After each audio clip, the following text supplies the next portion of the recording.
ఎన్ని జన్మలెత్తినా కూడా ఆయన రుణము తీర్చుకోలేము. ఇందాక ముఖ్యమంత్రి గారు చదివిన హామీలన్నీ కూడా మనకి వస్తే మళ్ళీ వెనక్కి తిరిగి చూడకుండా ఆళ్లగడ్డ ప్రజలందరూ కూడా ఏ విధంగా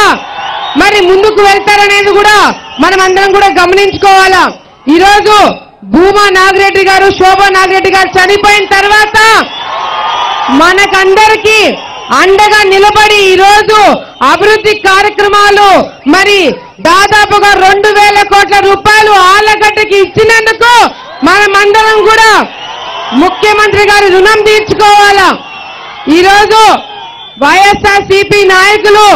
ఎక్కడ కూడా నేను మొన్నటి వరకు చెప్తూ వచ్చాను, ఆళ్లగడ్డ తాలూకాలో ఓటు అడగడానికి హక్కు ఎవరికైనా ఉంది అంటే అది కేవలము తెలుగుదేశం పార్టీ అభ్యర్థి జెండా పట్టుకున్న వాళ్ళకి తప్ప ఇంకొకరికి హక్కు లేదని చెప్పి కూడా ఈ సందర్భంగా తెలియజేసుకుంటూ, మరి భూమా నాగిరెడ్డి గారు, శోభమ్మ ఉంటే ఏ విధంగా ముఖ్యమంత్రి గారి దగ్గర పనిచేస్తున్నప్పుడు మెజారిటీ తీసుకొచ్చారో దానికి మించి మెజారిటీ ఈరోజు మనమేందనేది ముఖ్యమంత్రి గారికి చూపించి ఈరోజు ఆయన మన మీద పెట్టుకున్న నమ్మకాన్ని ఎక్కడ కూడా తగ్గకుండా అటు నంద్యాలలో, ఆళ్లగడ్డలో మంచి మెజారిటీ తీసుకురావాలని చెప్పి కూడా ఈ సందర్భంగా తెలియజేసుకుంటూ